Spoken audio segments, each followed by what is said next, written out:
Model Notification of Rights Under the Protection of Pupil Rights Amendment, PPRA, found on page 42 of your handbook.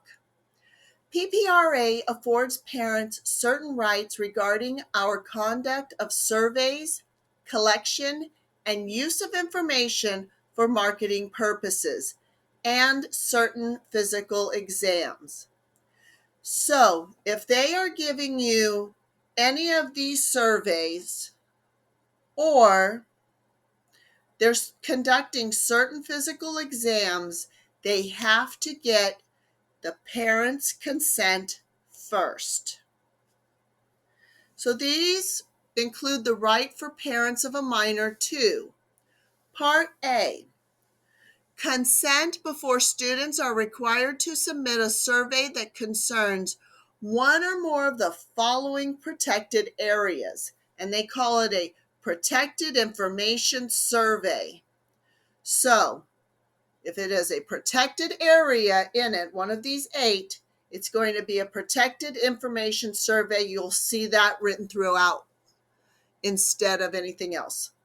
If the survey is funded in whole or in part by a program of the U.S. Department of Education. So, number 1, political affiliations or beliefs of the student or student's parent. 2, mental or psychological problems of the student or student's family. 3, sex behavior or attitude. 4, illegal, antisocial, self-incriminating, or demeaning behavior. 5, critical appraisals of others with whom respondents have close family relationships. 6, legally recognized privileged relationships such as with lawyers, doctors, or ministers. 7, religious practices, affiliations, or beliefs of the student or parents. Or 8, income, other than as required by law to determine program eligibility. So that is that form they have you fill out every year at the beginning of the year, and you list all the people in your family and you talk about your incomes, and then you turn it in. And that's not only to determine free and reduced lunch eligibility, it helps with things like Title I. So they really need that information because it helps them get funding. But outside that, if they ask you about income, you have to get consent first, or they have to get your consent first. Okay, now, these also include the rights for parents of minor students to B, receive notice and an opportunity to opt a student out. And you opt the student out of 1, any other protected information service regardless of funding. So, let's say Cesar Chavez Junior High School wants to do their own survey. Parents still get the opportunity to opt their student out. So I will admit I am not sure what number 2 is talking about. Any non-emergency invasive physical exam or screening required as a condition of attendance, administered by the school or its agent, and not necessary to protect the immediate health and safety of a student, except for hearing, vision, or scoliosis screening, or any physical exam or screening permitted or required under state law. I mean, maybe like a vaccination, but that's not exactly an invasive physical exam. I'm not sure exactly what that means. Number 3, where you could get a notice and opt out. Activities involving collection, disclosure, or use of personal information obtained from students for marketing or to sell or otherwise distribute the information to others. And then going back up here, these include the right for parents of minor students to C, inspect upon request and before administration or use, 1, protective information surveys of students. So, in other words, if you get a notice saying we're doing this survey, you as a parent have the right to go in and say, I want to see that survey before you give it to my child. 2, instruments used to collect personal information from students for any of the above marketing, sales, or other distribution purposes. So they'll let you know how it's collected. Usually it's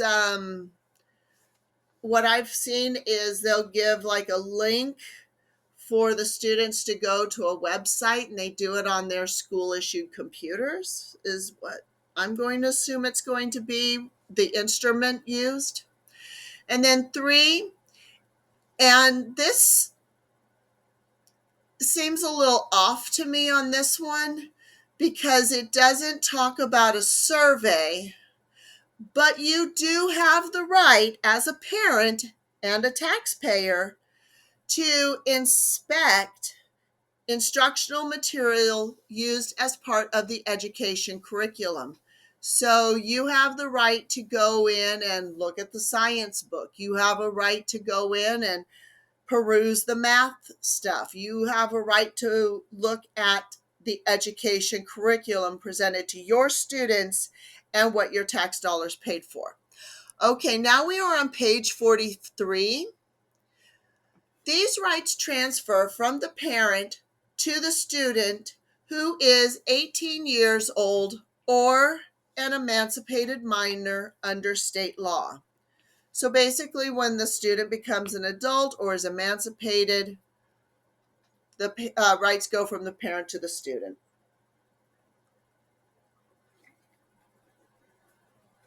Ceres Unified School District will develop and adopt policies in consultation with parents regarding these rights, as well as arrangements to protect student privacy in the administration of protected surveys and the collection, disclosure, or use of personal information for marketing, sales, or other distribution purposes. So they're saying the district will make sure that privacy is protected. So when the students talk about, and they are encouraged to be honest and candid. So when they say, yes, I've done something, they're going to make sure that that privacy is protected. So that student feels safe to share. The Ceres Unified School District will directly notify parents of these policies at least annually at the start of each school year and after any substantive changes. So, beginning of the school year, and then say in February there's a big change to the policy, that is when they'll also notify you.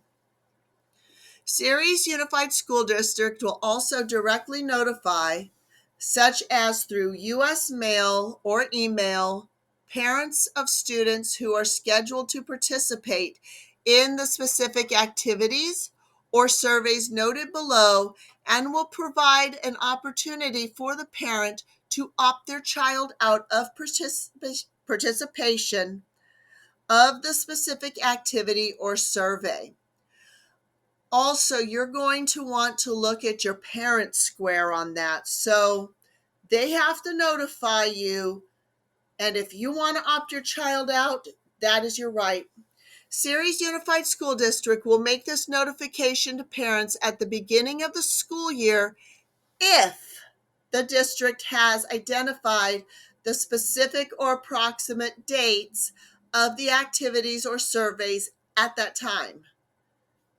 For surveys and activities scheduled after the school year starts, Parents will be provided reasonable notification of the planned activities and will also be provided an opportunity to review any pertinent surveys.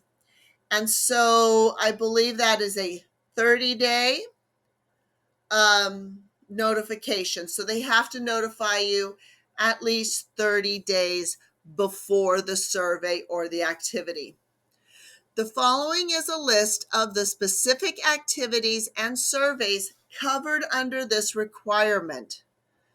So number 1, collection, disclosure, or use of personal information for marketing, sales, or distribution. Okay, so parents have to be notified. Number 2, parents have to be notified on the administration of any unprotected information survey not funded in whole or in part by the Department of Education. So if the Department of Education has its thumb in that pie, then it applies. It doesn't matter if it's protected or unprotected. Opt-out is an option. And 3, and I talked about this earlier, any non-emergency invasive physical examination or screening as described above. And again, I'm not exactly sure, is that an inoculation? Is that something else? Parents or eligible students who believe their rights have been violated may file a complaint with, and it will be the Department of Education in Washington, D.C.